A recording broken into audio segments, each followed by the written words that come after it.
que Jesus é um grande... Ai, ele diz que Jesus... agora que botou. Ele diz que Jesus é um grande engenheiro da mente quase divina, ou seja, se Jesus já é a potência que é e ele é um engenheiro quase divino, realmente a divindade, o Deus solar, como ele fala, o Senhor solar, é uma coisa realmente para nós imensurável, sem medidas. No versículo de João 14, podemos observar que não turbe o vosso coração, crede em Deus e crede também em mim. Ou seja, ele fala a mesma coisa, Jesus fala a mesma coisa, crede em Deus e também em mim. Na casa de meu Pai, ou seja, Deus, há muitas moradas. Se não fosse assim, eu vou-lo teria dito. Vou e vou preparar-vos um lugar. E quando eu for vos preparar o lugar, virei outra vez e vos levarei para mim mesmo, para onde eu estiver, estejais vós também. Mesmo vós que sabeis para onde vou, e conheceis o caminho. Então disse-lhe Tomé: Senhor, nós não sabemos aonde vais. Como podemos saber o caminho? Então Jesus lhe disse: Eu sou o caminho, a verdade e a vida. Ninguém vai ao Pai senão por mim. Ou seja, de novo ele faz uma menção a Deus. Ninguém chega à transubstancialização de Deus senão por ele. O que ele fala dele? É a personificação dele enquanto carne? Não. É a via em que ele veio trazer para a gente. Amor, sabedoria, caridade. Ou seja, ninguém chega ao Pai senão por ele, pelo caminho que ele veio mostrar para a gente, que era o caminho divino, que era o caminho do Criador. Onde que eu parei? No livro Umbanda, Deus Conosco, de Tata Lobo, que é o nosso livro daqui de base, o autor espiritual, Pai Benedito de Aruanda, define Deus pelas seguintes poesias sonadas, que a gente canta até no início do nosso ato litúrgico, mas eu vou ler para a gente destrinchar bem essa menção que vai fazer toda a conexão com quem está em cima. Deus, tu és a luz. Tu és a sombra, tu és tudo que vai e vem do nada, ou seja, o princípio criador, o princípio gerador, o princípio de tudo. Deus, eu te vejo no céu, no mar, no fogo e na mata, ou seja, em toda a representatividade do planeta Terra. Olorum, Olorum, salve o Pai de todos, mais uma vez, como Jesus fala, o Pai de todos, né? Como ninguém vai ao Pai, o Pai de todos, Olorum, Deus. Aqui ele está e ele vem para amparar nosso congar, nosso altar. Lobo, 2016, por Pai Benedito de Aruanda. Você vê que são livros distintos, mas que a menção é a mesma, que a coligação é a mesma, né? Pela infinitude do que Deus representa para nós aqui enquanto visões limitadas na Terra. Aí nós vamos para a pergunta 2. Quer falar alguma coisa, Carla, para me ajudar? Não? Vamos? Então tá. 2. Pergunta 2 do livro de Kardec. O que se deve entender por infinito? A resposta dos espíritos. O que não tem começo e não tem fim. O desconhecido. Tudo que é desconhecido é infinito. Ou seja, a gente não pode, é o que a gente não consegue mensurar, é o que a nossa mente ainda não consegue visualizar. É o que não tem princípio, não tem tempo, não tem meio. Esse é o infinito. A natureza infinita de Deus significa simplesmente que Deus existe a parte de. Ele não é limitado por tempo, não é limitado por espaço. Isso significa simplesmente que Deus é sem limite, atemporal. Quando nos referimos a Deus como infinito, geralmente usamos o termo como, que é a forma que a gente usou para verbalizar, digamos assim. Muitas vezes até eu brinco com o velho quando a gente está dando um passe, eu brinco com ele e falo, eu não tenho verbo para dizer o que o seu Tupinambá tenta me passar. Eu já várias vezes, e isso é verdade.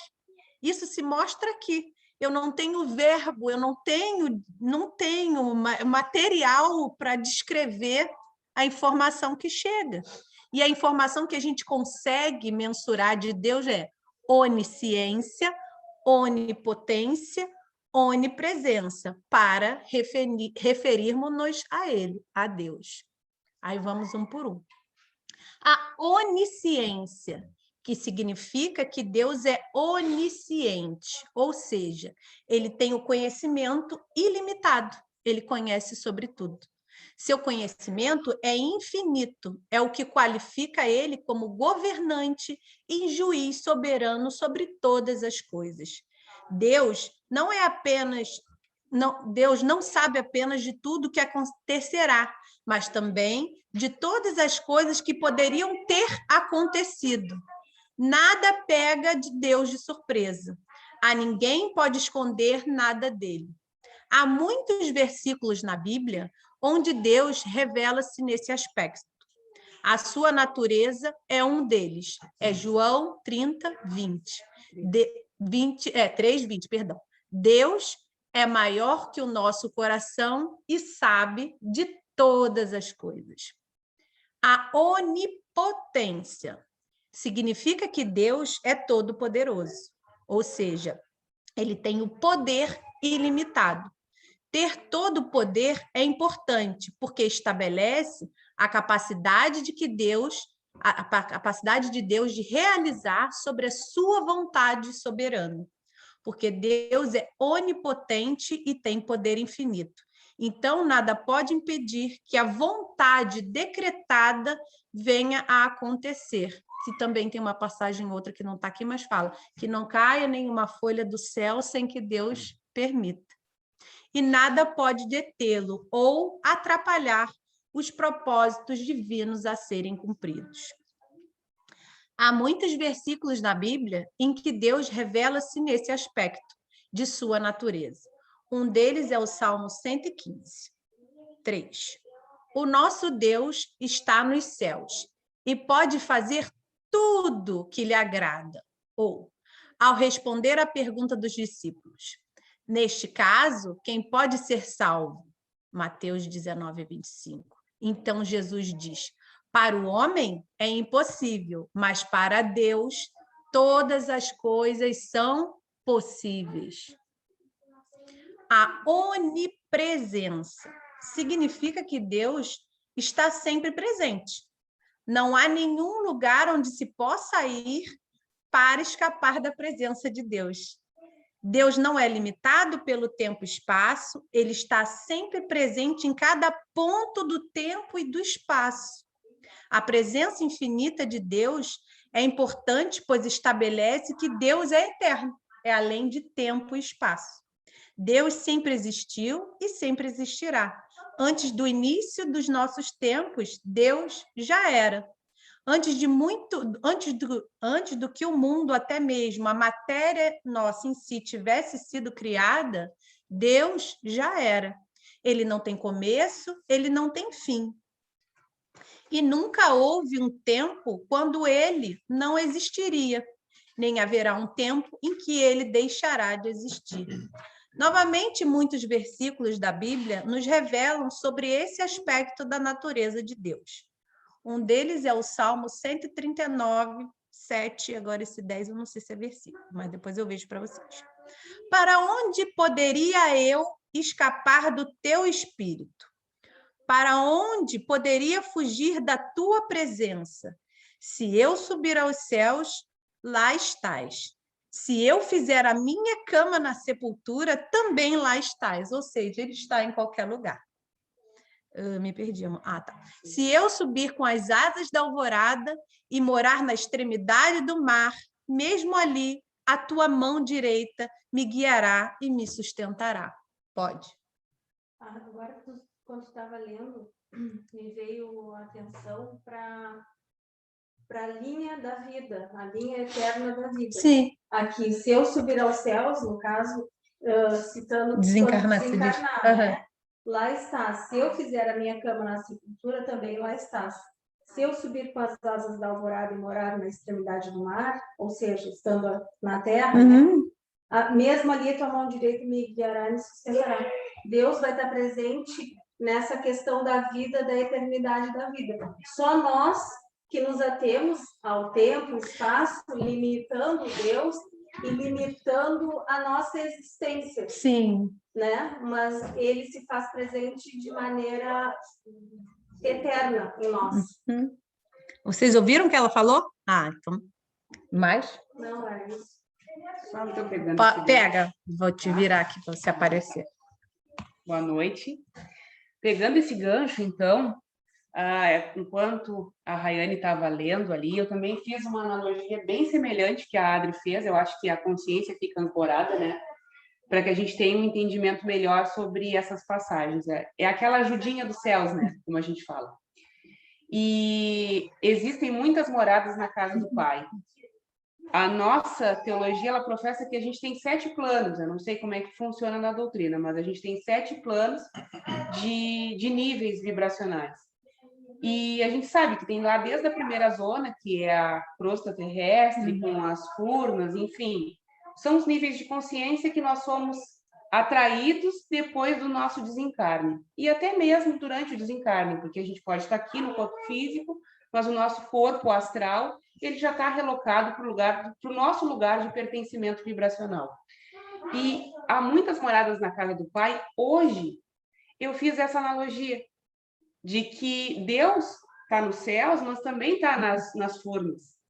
Lá, dando amparo, suporte, ele, todos os seus, né, seus anjos, seus arcanjos, seus comandantes, dando ali suporte para aquelas consciências que ainda vibram num estado tão baixo, tão febril, que precisam serem salvos. Então, Deus está lá, mas também Deus está lá embaixo. E era isso. Por hoje era isso. Só bem semelhante com a tua... Vou continuar. Alguém quer falar? Posso continuar? Então tá.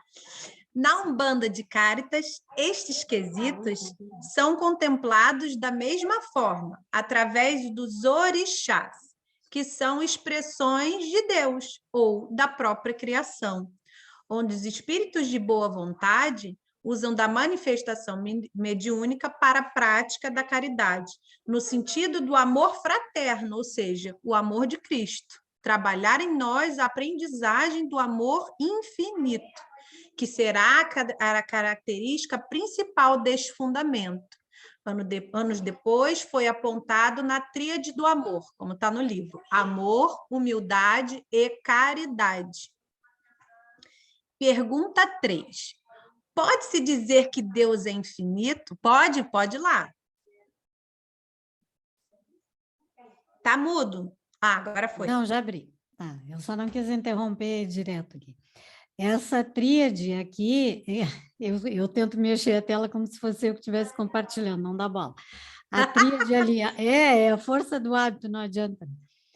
A tríade ali, obrigada. Amor, humildade e caridade, vejam que quando os princípios são o mesmo, quando o trabalho, o objetivo está inteiramente comprometido com o Evangelho de Jesus e com as leis divinas, né? Que as leis de Deus, elas são imutáveis.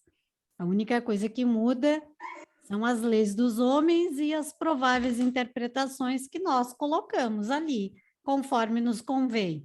Mas quando o objetivo é sério, quando as pessoas não tentam mudar aquelas leis naquilo que lhe convém, vejam que o princípio, ele vem todo junto, da mesma forma, ele tem unicidade, o amor, humildade e caridade. E qual é a máxima da doutrina espírita? Não é fora da caridade não há salvação? Então, sem caridade, não existe amor. Né? Sem amor, não existe caridade.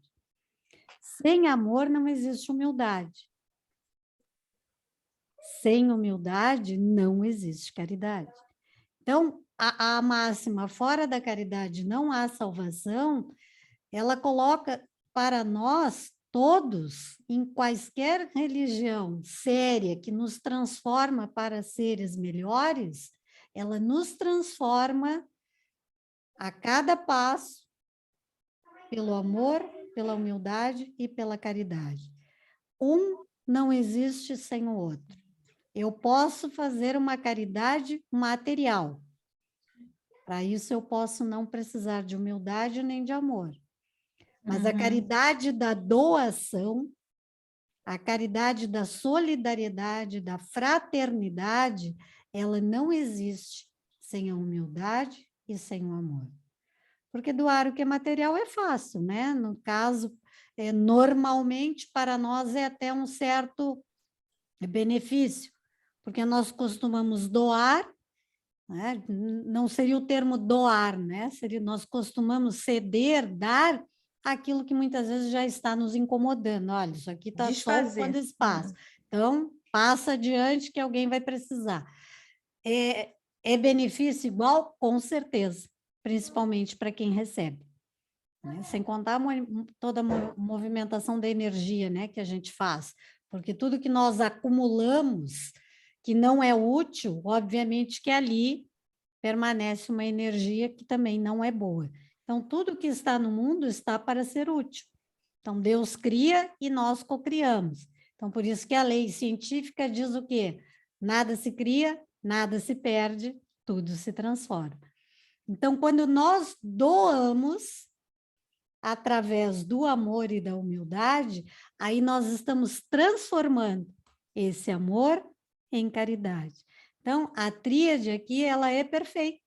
Ela se encaixa exatamente naquilo que a doutrina espírita veio, através de Kardec, nos dizer que fora da caridade não há salvação. E quando a gente lê esse fora da caridade não há salvação, a gente entende o que significa eu sou o caminho, a verdade e a vida. Porque ele era, né? O amor, ele era a caridade, ele era a humildade. Era só para dar esse complemento aí, porque eu gostei da tríade, li, achei muito bonita. Obrigada. Ah, tá no mute, maravilhoso. E a definição, esses dias eu estava dando na aula lá, da palavra, da etimologia da palavra umbanda, que é da aumbanda, é conjunto das leis de Deus. Então você vê que realmente, como que tu fala, quando é genuíno, só pode mudar a configuração da palavra, mas o conceito é o mesmo. O princípio era o verbo e o verbo era Deus, ou seja, o princípio é sempre o mesmo. Não vai mudar nunca, né? Quando vem do alto, não vai mudar. E maravilhoso. Muito obrigada. Vou continuar. Pergunta 3. Poder-se-ia dizer que Deus é o infinito? Definição incompleta, ou seja, terráqueos pen, pobreza de linguagem humana, insuficiente para definir o que está acima da linguagem dos homens. Deus é infinito em suas perfeições, mas o infinito é uma abstração. Dizer que Deus é o infinito é tomar o atributo de uma coisa pela coisa mesmo, é definir uma coisa que não está conhecida por uma outra que não está mais do que a primeira, ou seja, é definir o indefinível, né? Pode, claro. Ó, vira aqui para as pessoas verem. Uma vez eu li em algum lugar que tudo que a gente tentasse, toda característica que a gente tentasse definir Deus, a gente já estaria limitando ele, porque não existe característica que a gente possa atribuir a Deus, pelo menos para nós, né? Sim. Não existe isso, qualquer palavra, qualquer coisa que a gente atribuir a ele, a gente já vai estar colocando ele numa caixinha. Já vai estar diminuindo o prisma, que é muito maior. Sim, tipo, exatamente isso, me lembrou. Na Federação de Umbanda, eu falei já antes, dei spoiler. A definição desta palavra vem do árabe, depois de Alá, e depois do grego que significa a um, Deus, e banda, conosco, ou seja, Deus ao nosso lado, Deus conosco, Deus em nós, Deus em tudo. Ou seja, Deus como infinita potência criadora, no infinito de suas perfeições e abstrações, ou seja, aquilo que a gente não consegue definir. Digitada pelo seu fundador, Caboclo das Sete Encruzilhadas, Frei de Malagrida, desencarnado 129 anos antes do encarne do médium que recebia Pai Zélio de Moraes. Olorum é exatamente esta consciência de capacidade ou atemporalidade, presente em tudo e em todos. Deus é vivo, além de presente, de passado ou futuro. Por isso, por esse motivo, tudo é sagrado, pois vemos Deus presente em tudo e em todos, incluindo nós. É a nossa dimensão essencial de existência, cêntrica ou periférica. Essa dimensão essencial não é uma faísca ou um pedaço dele, é ele manifestado, pois Deus abarca tudo. Ou seja, quando a gente fala que o meu marido aqui, meu irmão, ele é uma centelha de Deus, não, ele é Deus vivo, porque se Deus está em tudo e todos, todos são a completude divina. E quantas vezes a gente não tem dificuldade, aí a gente volta lá para o Sermão da Montanha, enxergar Deus no próximo, porque a gente está tão obstaculizado que a gente não enxerga Deus na gente mesmo. A gente não consegue, a gente pega situações ou pega coisas de aversão ou preferência e simplesmente não consegue enxergar Deus, porque se Deus está em tudo, ele está inclusive nas situações em que a gente não gosta, em que a gente tem preferência ou aversão, Deus também está manifestado ali. Então, se a gente não consegue ver Deus naquela situação, a gente volta lá para a primeira frase, a gente está praticando a hipocrisia. Porque se Deus está ali, como eu não estou enxergando? A minha vista está sem azeite, a minha vista não está ungida, não está para enxergar a divindade ali naquele momento, espaço e tempo, aquela situação, enfim, o que seja. Em gravação de Chico Xavier, ele diz, esse foi um programa Pinga Fogo, eu ouvi várias vezes, tá? E eu vou pedir para vocês fecharem os olhos, porque eu chorei quando eu li, chorei, que eu quero que vocês ouçam assim cada palavrinha, porque Chico, ele é, como diz a minha filha, disse uma vez, eu falei para vocês, Chico, ele é muito próximo de Deus. Lembra quando ela falou isso? Então, ele é mais próximo. Chico, ele é de uma proximidade de Deus, então ele conseguiu colocar no verbo o que a gente fica horas e não consegue em pequenos versos. Eu achei tão bonito, tão bonito. Então, usem a audição para apreciar, como diz a Carla, essa poesia pura, que é esse trecho de Chico. Deus é o mais profundo silêncio do universo. É neste silêncio, entretanto, que existe amor e paz. Deus é o silêncio da paz. É a música, é a melodia que vibra em todo o universo. Deus, o invisível, o indecifrável. Porque Deus, em uma concepção mais profunda, é o amor, que vibra em tudo, impressionado em todas as coisas e em todos os seres, pela seita da evolução.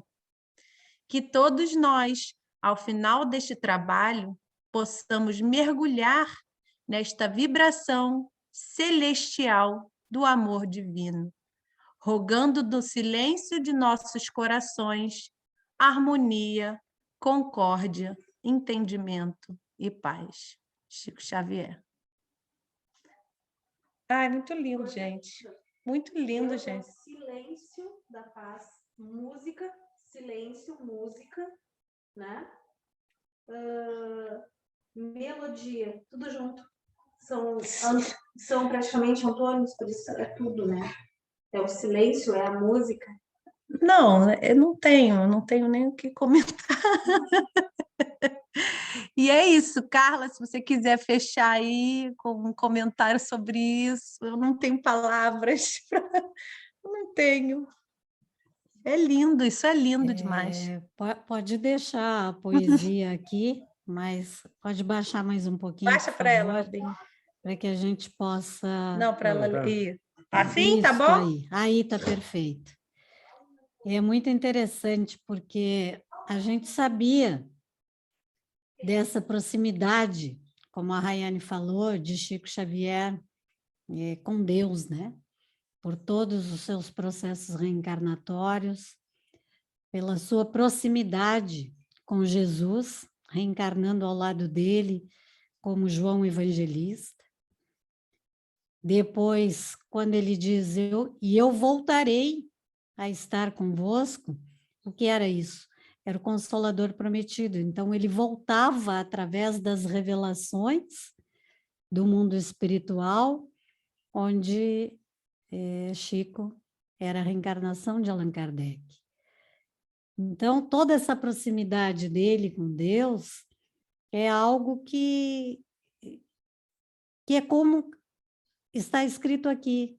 Faltam palavras para que a gente possa definir. Obviamente que nós não vamos querer colocar Chico Xavier no mesmo patamar de Jesus nem de Deus. Obviamente que não. Mas por todo o seu trabalho, por toda a sua trajetória, por todos os seus processos reencarnatórios, como alguém que também esteve em capela, também teve reencarnado como a deusa no Egito.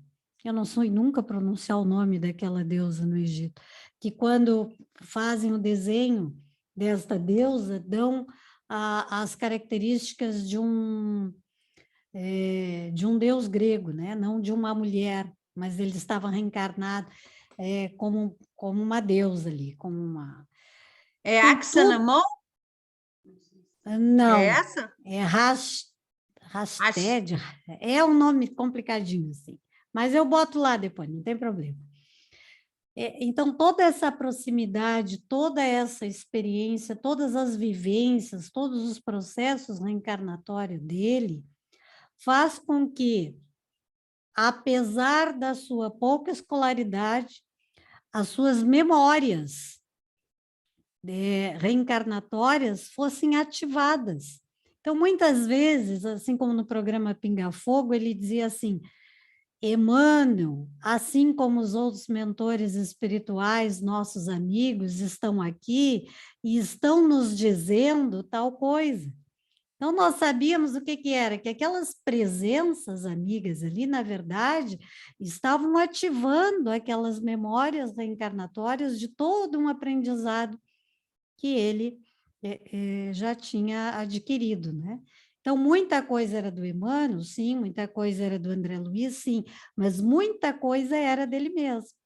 Então, por isso que quando a gente diz assim, mas como que Chico Xavier foi reencarnado como Francisco de Assis se ele deu comunicações de Francisco de Assis? Como que Kardec foi Chico, como que Kardec foi Platão, se ele deu comunicações de Platão? Obviamente que a gente sabe por quê, né? Estudando a doutrina, a gente sabe, aqueles espíritos que estão ali na volta, orientando, buscam essas memórias daquela época reencarnatória e colocam ali e assinam com aquele nome. Então, por quê? Porque tudo faz parte do mesmo espírito e nós já sabemos que nada do conhecimento que nós adquirimos fica perdido. E se num determinado momento de nossas reencarnações isso precisar ser ativado, será ativado. E conforme a necessidade da espiritualidade superior, vamos assinar ou não, vamos dar nome àquilo ali, o nosso atual ou daquele que diz respeito naquela época. Então, essa proximidade que a Rayane falou, esse poema que Chico coloca no programa Pinga Fogo é realmente muito bom, fechou muito bem o teu trabalho, foi muito bem explicado, gostei da divisão que tu trouxesse ali para nós, de onisciência, onipresença, foi muito bom, porque no próprio Livro dos Espíritos ele não traz essa divisão, e eu fui olhando ali, né, eu digo, ela realmente desmembrou aqui as 3 situações, explicou uma por uma, ficou muito bem colocado, muito bem explicado, pelo menos para mim ficou fácil de entender, acredito que para vocês também, não tem nada assim a ser acrescentado, e eu acho que fica, Rayane, aberto para questionamentos agora de quem está nos assistindo, né? E destas frases aqui, desse poema, o que eu acho mais interessante de todas é essa, porque Deus, em uma concepção mais profunda, é o amor. Então, certa vez, um psiquiatra, psicólogo, ele tinha várias profissões, ele foi banqueiro não, ele foi bancário e era espírita. Ele disse que fez algumas perguntas para as pessoas num grupo de estudos de qual o motivo que elas teriam se casado. Por qual motivo vocês se uniram ao seu cônjuge? E algumas pessoas se desdobraram em explicações. Então, uma disse, porque nós somos simpáticos aos mesmos gostos, nós isso, nós aquilo, ele me entende, ela me compreende. E cada um foi dando a sua explicação. Até que uma pessoa simplesmente disse assim para ele, eu não sei explicar por que nós casamos. Eu acho, ela disse, eu acho que foi por amor. E aí ele disse, este é o ponto. O amor não tem explicação. Se nós precisamos explicar o amor, se nós precisamos chegar e dizer assim, o amor verdadeiro, então não é amor, porque não existe amor que não seja verdadeiro. Pode ser qualquer outra coisa, pode ser uma simpatia, pode ser uma atração física, no caso de um relacionamento, pode ser afinidades, nós podemos ter afinidades aqui, mas não necessariamente termos ainda desenvolvido entre nós o sentimento de amor. Então, foi uma explicação, eu achei perfeito aquilo, eu digo, nossa, nós nos preocupamos tanto em dizer que eu me uni ao fulano, ao beltrano, seja qual for a nossa escolha, né? Nosso relacionamento, nosso cônjuge, por isso, por aquilo, mas o termo amor nós usamos tão pouco para os nossos relacionamentos, né? E aí, quando a gente diz assim, a sociedade materialista transformou a união em uma sociedade. E aí, quando nós entramos muitas vezes num processo de separação, aí então é que o amor fica bonito, né? Aí aquele amor fica dividindo o carro ao meio, a casa em peças, a conta da água, a conta da luz. Então, quando é amor, o amor não morre nunca. Se morreu é porque não era amor. Então, se Deus é infinito e não o infinito, se Deus é infinito e é a concepção mais profunda do amor, o que nós sentimos uns pelos outros ainda está relacionado a um amor material, um amor conjugal, a um amor maternal, paternal, a um amor amigável, né? Mas aquele amor incondicional que Jesus veio nos ensinar a amar, nós ainda não aprendemos, mas estamos caminhando. Se assim não fosse, não estaríamos aqui tentando estudar e aprender um pouquinho mais através desse conceito de Deus, que nós tentamos atribuir, mas Deus não tem conceito. Deus não tem forma, Deus não tem regra, Deus não tem uma partitura, não. Deus é Deus. Então, é como aquela mãe que disse para a filha assim, mãe, mas como é que a senhora sabe que Deus existe se a senhora não vê? Ela disse, minha filha, isso é uma criança pequena. Quando tu tomas o teu leitinho com açúcar, tu sente que está doce, né? Ela disse, tu vê o açúcar? Não. Então, o açúcar é Deus no teu café.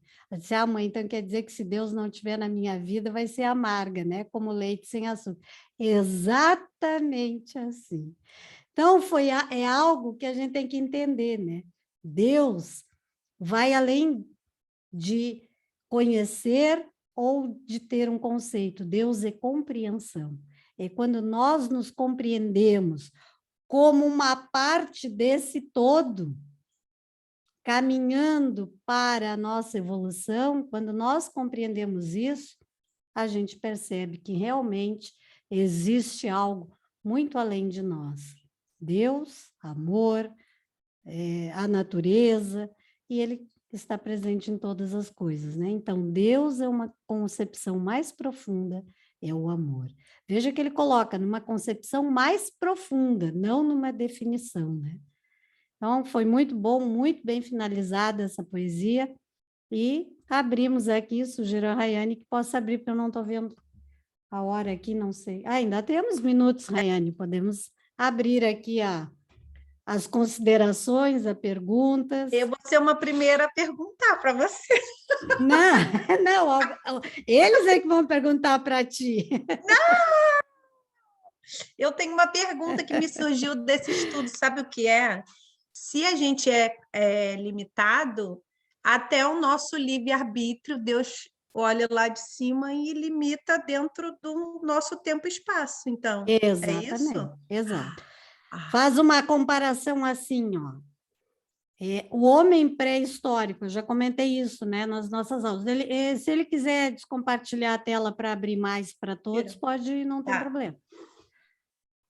O homem pré-histórico não tinha o mesmo livre-arbítrio que nós temos hoje. Por quê?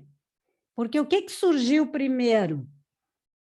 A inteligência ou como é que se chama, meu Deus? A necessidade, como a gente diz. Meu Deus do céu, faltou a palavra agora. Quando nós agimos por sobrevivência, né? Pode falar. O instinto. Estamos no mudo. Muito obrigada. O instinto, isso mesmo. A inteligência e o instinto, o que surge primeiro é um instinto.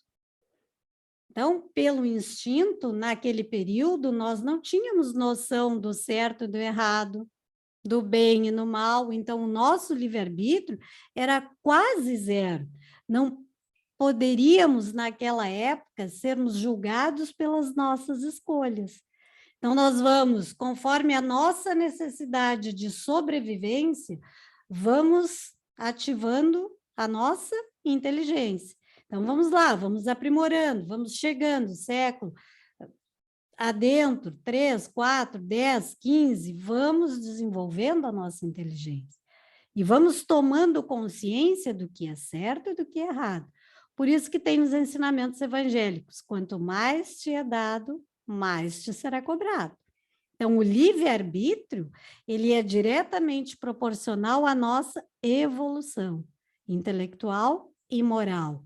E aí nós vamos adquirindo uma certa autonomia, mas sob as leis divinas. Tá? Então, Deus está ali. É como aquela criança que aprende a caminhar. O pai deixa ela caminhar sozinha, mas ele fica atrás, né? Opa, se cair, a gente estende a mão para levantar. Não é que ele não vá te deixar cair, às vezes a gente precisa cair para aprender. Então, são as nossas falhas, os nossos erros, as nossas escolhas ruins que vão nos ensinando a levantar e seguir em frente. Por quê? Porque Deus está estendendo a mão, Ele não nos abandona. Ele nos dá a possibilidade de começar dali onde nós paramos. Olha, até aqui deu certo, aqui não deu, vamos repetir? Vamos repetir. Em que condições? Um pouquinho pior, porque tu tinhas chance de não ter feito e fizeste, certo? Mas aí nós já tínhamos o conhecimento. Se nós pegarmos alguém que matou por instinto para sobreviver, lá no início da evolução do homem, e pegarmos hoje alguém que tem conhecimento de leis, que estudou, que sabe o que é certo e errado, mas por ambição, eu digo, não, a Rayane está atrapalhando o meu progresso lá, vou dar um chega para lá nela, né? Não estou conseguindo subir na minha carreira, isso. O meu julgamento, já nem coloco na lei dos homens, porque é meio complicado, né? Vamos colocar nas leis divinas. Será o mesmo daquele homem pré-histórico que matou por instinto para sobreviver? Obviamente que não, né? Então, aí que nós vamos entendendo essa tua colocação do livre-arbítrio, ela é proporcional, exatamente como tu disseste, a tempo, a consciência e as nossas condições de evolução, certo? Ela é totalmente proporcional. A Julinha pode falar, eu vi que ela levantou a mão. Só um pouquinho, Julinha, ficou claro, Rayane, entendeu?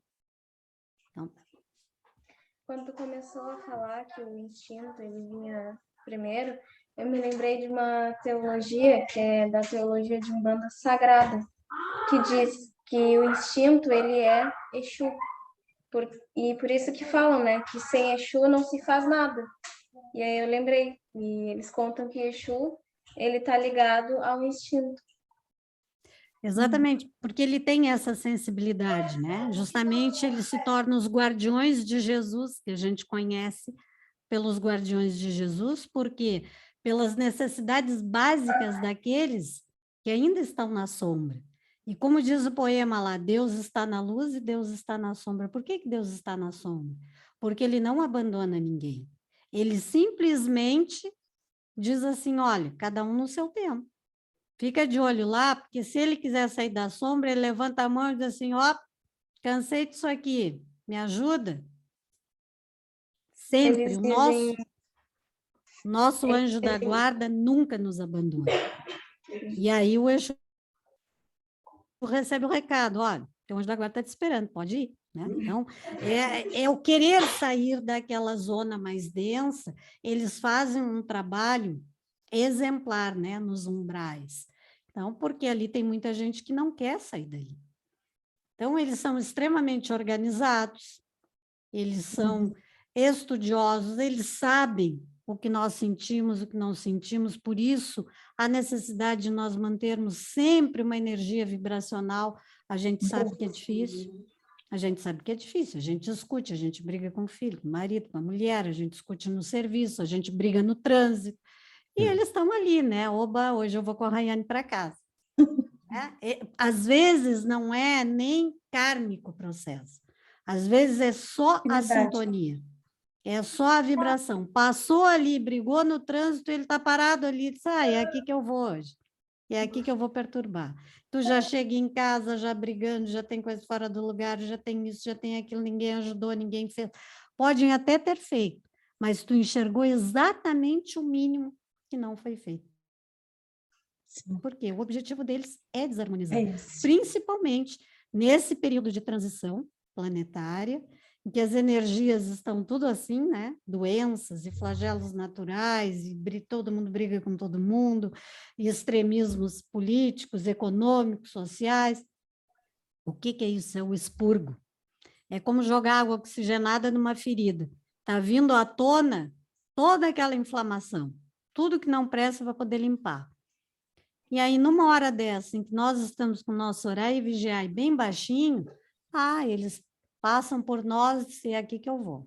Às vezes a gente não precisa nem fazer nada, basta estarmos sentindo, alimentando uma mágoa. Às vezes a gente não anda na rua e não vai discutindo com a pessoa que a gente gostaria, porque agora eu vou dizer isso, porque eu vou dizer aquilo, porque aquilo outro, porque faz, porque todo mundo faz, porque ninguém... Porque... A gente não anda na rua, a gente discutindo em pensamento, e passou, captou, e vem junto. E aí, muitas vezes, a gente, quando se dá conta, diz assim, nossa, mas não era para tanto, né? Mas aí já foi. Então, é essa oportunidade que nós não podemos dar, né? Essa chance, assim. E nesse quesito ali, dos guardiães das zonas umbralinas, das sombras, eles cuidam muito isso, ao contrário do que muita gente pensa, que eles estão ali só para fazer o mal, que são espíritos involuídos, não. Eles são involuídos no sentido da luz, né? Que eles estão involuídos não seria o termo, mas aonde eles estão relocados, eles estão ali exatamente para isso, para impedir o pior até. Mas sempre tem aquele, como diz o ditado popular, né? Tem um espírito de porco que está sempre cutucando, né? Que paga para fazer o mal, que isso, que aquilo, aquilo outro. Pode falar, Camila.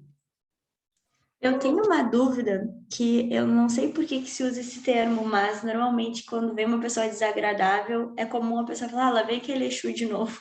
Por que eles linkaram uma coisa na outra? Exatamente por essa falta de conhecimento e achar que Exu é um espírito do mal. Ele não é um espírito do mal. Pois Isso é o que a gente chama de preconceito. Existe espíritos trevosos, existem, mas eles não são os Exus, são os espíritos umbralinos, são os espíritos que não querem absolutamente trabalhar de forma nenhuma para o bem de ninguém. O objetivo deles é apenas causar o mal. Tá? Então, às vezes a gente usa esse termo mesmo, mas tem até um outro termo mais comum que as pessoas usam que não é bem o Exu, né? Tem um termo mais comum que a gente costuma usar, né? Pode falar. Vou virar ela lá, como aparecer. Assim como esse é um preconceito que existe dentro da nossa religião por pessoas, todas as religiões existem pessoas que deturpam às vezes a religião pelos seus atos, né? Então muitas pessoas elas se utilizaram de uma maneira negativa da figura dos Exus, né? Então se criou esses termos pejorativos em relação à figura de Exu. Assim como muitas pessoas também, por exemplo, dentro da Umbanda, fazem rituais e sujam a natureza. Quando nós somos uma religião da natureza, devemos preservar a natureza. Então, eu acredito que assim como na nossa religião existe esse termo ruim assim, em relação aos Exus, que é por falta de conhecimento mesmo, né? Também em outras religiões existe também associado o Exu, associado ao demônio, enfim, sim, por todo... Até pela própria figura que atribuem a ele, né? Exatamente. Normalmente, tu vai ver uma imagem, te interrompendo com a tua permissão aqui, é muito comum isso, compararem o Exu com o diabo. Por quê? Sim. Porque as imagens de Exu, normalmente, é como é que eu vou dizer? É aquela figura vermelha, ou com uma capa preta, ou com um tridente na mão. Então, em função disso aí, se associou, né, por associação, que Exu era o diabo. E não tem nada a ver uma coisa com a outra. Não tem? Pelo menos eu entendo assim, né? Sim. Eu acho que qualquer pessoa de sã consciência que leu um mínimo que seja, consegue entender isso. Vocês desculpem a minha cachorra aqui, mas é que está passando a coleta do lixo, ela fica desesperada. Então, essa associação. Então, assim como se faz, por exemplo, a associação dos espíritos evoluídos, as imagens de santos nas igrejas, então se faz dos Exus com a imagem do diabo. E necessariamente, não necessariamente, todo espírito evoluído ele foi canonizado pela Igreja Católica. Quantos espíritos evoluídos devem existir nas diversas moradas do Pai que não foram canonizados, que não passaram pela experiência da religião católica, e reencarnaram novamente, como o próprio Chico Xavier. Ele teve 2 ou 3 reencarnações em que ele foi canonizado, São Francisco de Paulo, São Francisco de Assis e Santa Brígida, se eu não me engano. Então, vejam a pureza desse espírito, né? Em outras vidas, e reencarnou como Kardec, reencarnou como Chico Xavier. Na verdade, Maria de Nazaré, ao que parece, ela foi a reencarnação da Santa Clara, que esteve sempre ao lado de Francisco de Assis. Então, vejam que são coisas interessantes. E assim, essas associações, só que o que é mais bonitinho, né? Eu associar o espírito bom ao santinho. Agora, o Exu que trabalha lá, coitado, com sua camiseta lá, como guardião de Jesus,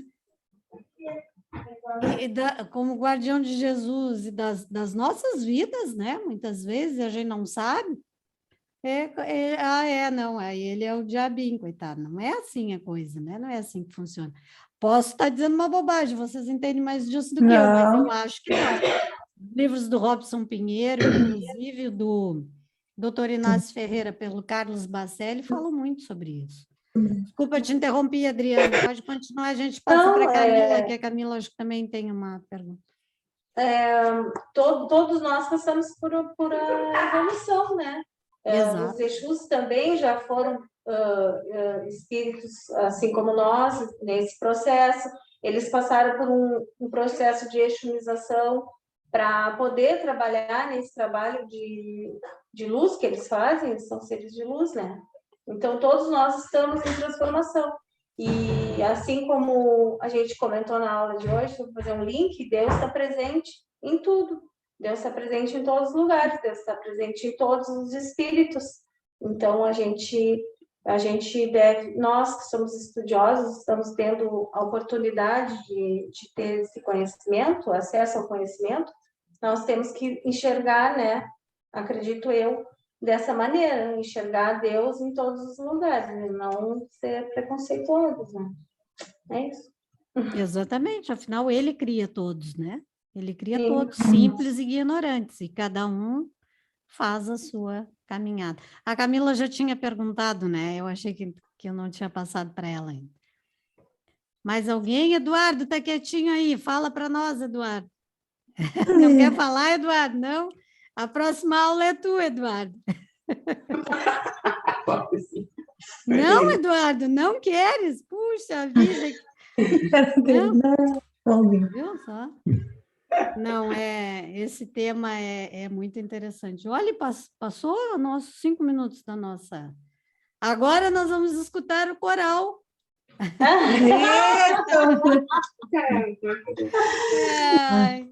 Não, gente, estava muito bom, foi muito bom. Quem gostaria de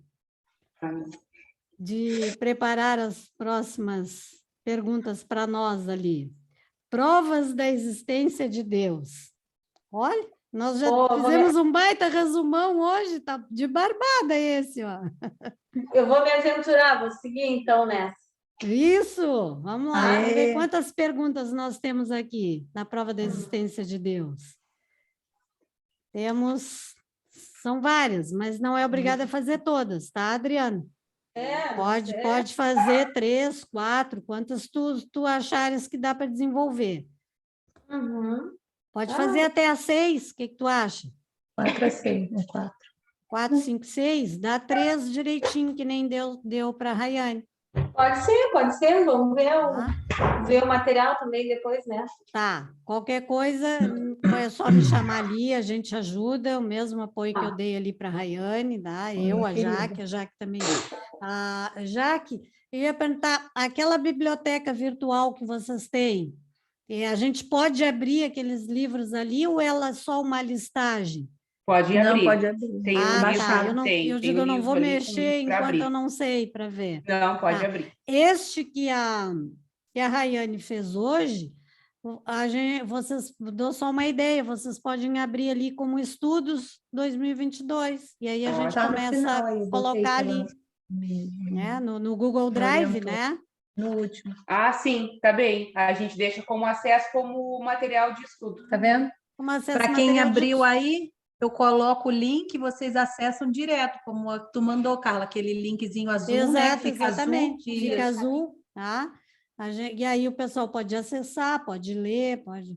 E eu digo, não vou mexer no Drive aqui, porque posso alterar alguma coisa sem querer, porque não, às vezes não abre para todos, né? Se o Drive não é compartilhado, por exemplo, eu faço o Drive da Rede Amigo Espírita e eu compartilho com o diretor da Rede Amigo Espírita o áudio, depois eu gravo só o áudio para ir para as rádios, eu baixo, né? Já fica gravo, eu uso o programa de gravação de áudio, mando para a Rádio Espírito Uruguai e mando para a Rádio Doutrina FM. Então, eles os três, incluindo a mim, 4, nós os 4 conseguimos abrir aqueles áudios do Google Drive.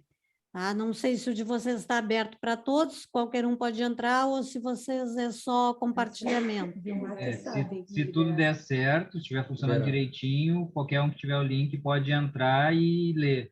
Então não pode modificar. Ok, tranquilo. Tá? O restante nem pode baixar, fazer download, não. Pode, É leitura. Pode? Não, pode fazer. Só não pode apagar. Nem alterar. Ok, perfeito. Então tá, entendi. Se não estiver funcionando, me avisa, daí que eu vejo o que está acontecendo. Tá. Então tá. Faz assim, Vilmar, você que está aí desse lado da tela, passe o PDF desse material ali já no grupo, que você já está aí on. Tá. Para eles que estão aí, quiser ler também. Também, o PDF no grupo. Me mandou e também versão? E também pode disponibilizar no Google Drive de vocês. Pode abrir uma pastinha, né, Vilmar? Estudos 2022. E aí se coloca tudo ali, por exemplo, o link da Bíblia do Caminho e os livros que foram usados, no caso da Rayane, vai se colocar o PDF, que já tem os livros no PDF, tem os livros que ela usou aqui. É só uma ideia, só para simplificar. Tá ótimo. É para ajudar quem chega. Então tá. Agora a Rayane vê com vocês, quem é que encerra para nós? Ali, aquela coisa linda ali que está aparecendo, Bagé, ó, que lindo. Que você é o quê? A oração final. Olha lá, a cara dele. Eu vou encerrar. Eu vou encerrar o quê? Eu adorei. Pode. Não, então, eu vou agradecer primeiramente a oportunidade de conhecer, de ouvir essas palavras maravilhosas que, na real, hoje para mim foi um dia especial.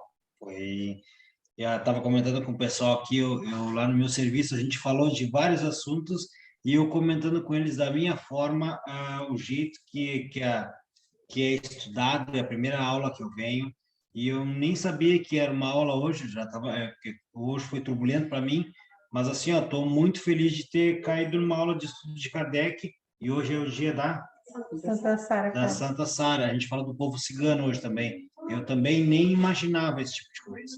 Então, estou feliz demais, agradeço a oportunidade, agradeço as palavras que foram para mim perfeitas. A aula de hoje foi sensacional. A Rayane fosse muito feliz. A Carla também, eu não conhecia ela, mas é Carla, né? Foi muito feliz na colocação, Prazer. Então assim, eu estou muito feliz. Então eu acho que a gente vai encerrar com o Pai Nosso, para todo mundo encerrar. Acho que se encerra com chave de ouro. Perfeito, perfeito. Pai Nosso, que estás no céu, santificado seja o vosso nome, venha a nós o vosso reino, seja feita a vossa vontade, assim na terra como no céu. O pão nosso de cada dia nos dai hoje, perdoai as nossas ofensas, assim como nós perdoamos a quem nos tem ofendido. E não nos deixeis cair em tentação, mas livrai-nos do mal. Amém. Amém. Então aí, é só dar tchau. Então, gente, obrigada Tchau. por hoje. Tchau, Deus. Tchau, Tchau, gente. E aí, que Santa Sara proteja todos, né? Um beijo a todos. Amém. Bom trabalho agora aí de canto. Vou ficar morrendo de inveja. Vem pra cá. É pertinho. É pertinho. Não, Beijo, gente. Até semana que vem. Tchau, fiquem com Deus. Tchau. Tchau.